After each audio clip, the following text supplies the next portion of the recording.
একদিনের মধ্যে কোথাও ঘুরতে যাবেন ভাবছেন, তাহলে এই ভিডিওটা আপনার জন্য।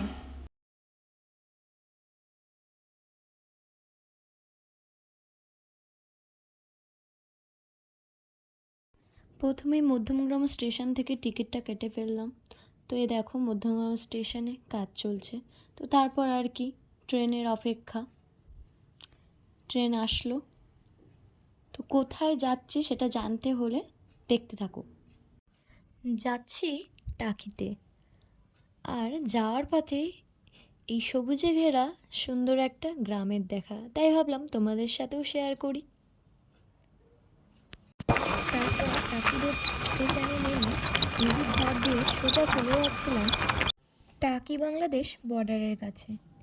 কি সুন্দর তাই না? আমার তো মনে হচ্ছিলো ওখানেই দাঁড়িয়ে গিয়ে কিছুক্ষণ টাইম কাটাই। যাই হোক, চেকিং করে নিলাম, এবার যাব।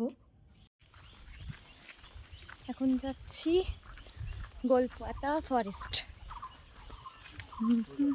চেকিং শেষে বেশ কিছুটা পথ হাঁটতে হয়েছিল, যেহেতু ওয়েদারটা ভালো ছিল তাই খুব একটা অসুবিধা হয়নি।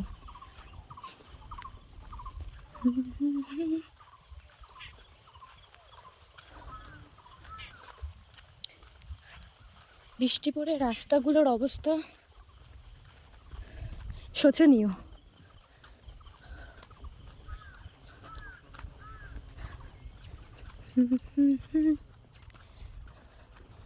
তো চলো একেবারে কলকাতা ফরেস্টে গিয়েই আর তোমাদেরকে দেখাচ্ছি। তো এখন এই এন্ট্রি করছি গোলপাতা ফরেস্ট।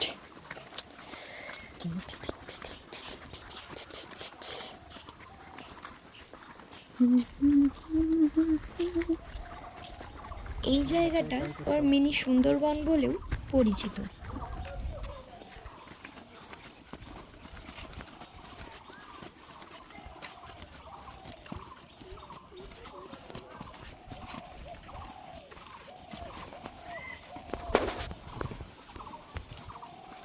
আজকের ওয়েদারটা ভালো বলে আরো ভালো লাগছে।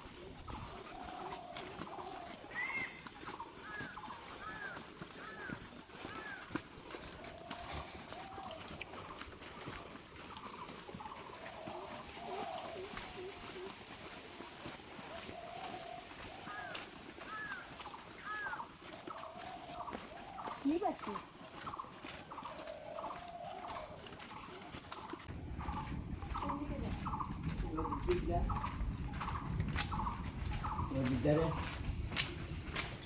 টাওয়ারে যাবেন।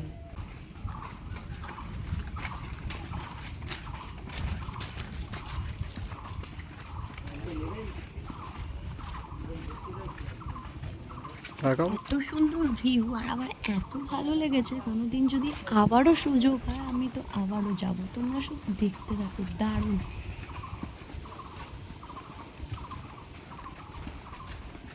ওহো,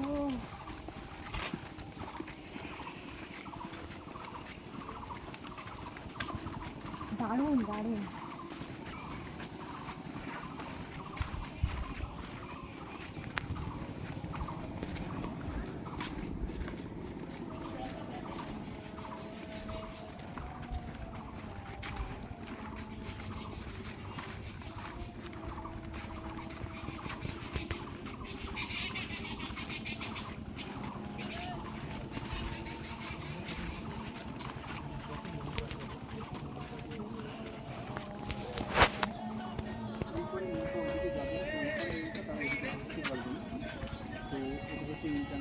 ভিউটা এটা কিন্তু অনেক সময় সিস্টেম মানে না, কারণ এই বোর্ডটা ক্যামেরা হয়তো আপনারা হয়তো ধরতে পারবেন না, এরা অনেকটা আমাদের বলে এগিয়ে এসছে। সেটাই তো দেখছি। আসার ওদের শুধু নিয়ম না, তো আপনার ফ্ল্যাগটা দেখেন। আবার এরা কিছু কিছু সময় আমি দেখি যে ডবল ফ্ল্যাগ নিয়ে এরা কাজ করে ইন্টারন্যাশনাল বর্ডারে। যেই এই পারে আসে সেই বিএসএফের ভয়টা কিন্তু এরা ইন্ডিয়ান ফ্ল্যাগ লাগিয়ে আমি দেখেছি, তো তিনটাকে এরকম করতে। তো এটা করা অ্যাকচুয়ালি ঠিক না। মাছ হচ্ছে না। কেমন লাগছে? খুব ভালো লাগছে, আসবো করে ফাইনালি এসেছি। এখনো অনেক অনেক জায়গা দেখা বাকি, তো আস্তে আস্তে সব দেখাবো তোমাদের। লেবু জল আইসক্রিম খেলে দূরবীন দেখা ফ্রি কিন্তু।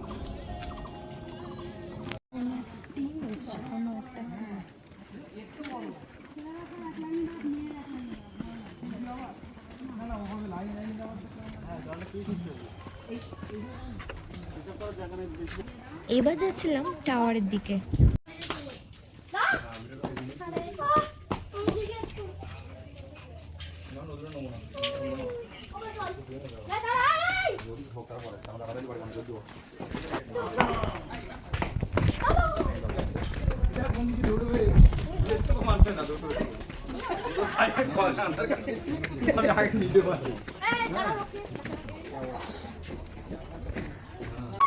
দোতলা অব্দি উঠতে উঠতে হাঁপিয়ে গেছিলাম। আর দেখো বাচ্চাগুলো কীভাবে চিল্লাচ্ছে। ওরা চিল্লাচ্ছে এটাই যাতে বানরের মতো করেই চিল্লাচ্ছে, যাতে বানরগুলো সাড়া দেয় বা আসে। কিন্তু জানি না কেন, বর্ষাকাল নাকি অন্য কোনো কারণ, একটু বানর দেখতে পেলাম না। ওখানকার মানুষদের মুখে শুনলাম অন্য সময় নাকি বানর দেখা যায়। এমনি পাখি প্রচুর আছে কিন্তু পশু নেই। আর চারিদিকে দেখুন গড়ান কেওড়া গাছে ভর্তি। এত জোরে বৃষ্টি শুরু হয়ে গেছিলো, কোনো রকমভাবে একটা দোকানে ঢুকে দেখো চা আর ম্যাগি খেলাম। ভালোই বৃষ্টি শুরু হয়ে গেছে। তারপর বেশি দেরি না করেই বৃষ্টি একটু কমাতেই চলে গেছিলাম মিনি সুন্দরবনের একদম পাশেই মালদ্বীপ রিসর্ট। শুধুমাত্র ভিজিটের জন্য নিয়েছে 30 টাকা করে। আর তোমরা যদি কেউ থাকতে চাও ওখানে তাহলে পার ডে 3000 টাকা করে। এতটাই বৃষ্টি হয়েছিল, ভিজে গেছিলাম, কিন্তু খুবই সুন্দর একটা জায়গা। তো চলো দেখা যাক।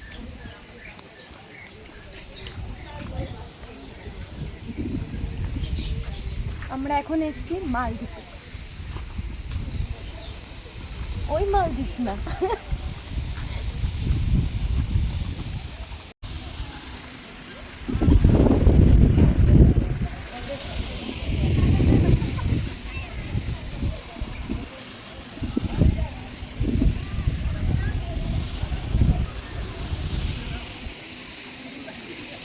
মালদ্বীপ যাওয়ার স্বপ্ন প্রচুর মানুষের থাকে, কবে স্বপ্ন পূরণ হবে জানি না। তো এটা হচ্ছে পশ্চিমবঙ্গের মিনি মালদ্বীপ। তোমরা সবাই আসবে, খুব সুন্দর।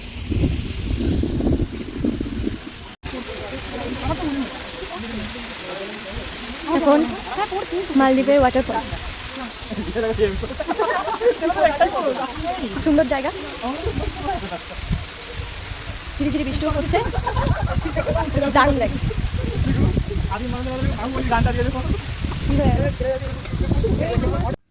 তোমরা তো দেখতেই পেয়েছো মেঘের অবস্থা কতটা খারাপ।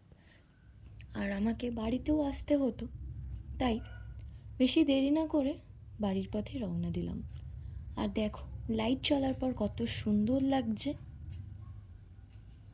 মনে হচ্ছিল আরও কিছুক্ষণ থেকে যায়, কিন্তু ওই যে দূরে বাড়ি আর ওয়েদার খুবই খারাপ ছিল, ঝিরিঝিরি বৃষ্টি হতেই ছিল। কিন্তু আপনারা যদি কাছাকাছি দিনে দিনে কোথাও ঘোরার প্ল্যান করেন তাহলে এটাই বলবো, টাকি বেস্ট। ভালো লাগলে লাইক শেয়ার করবেন।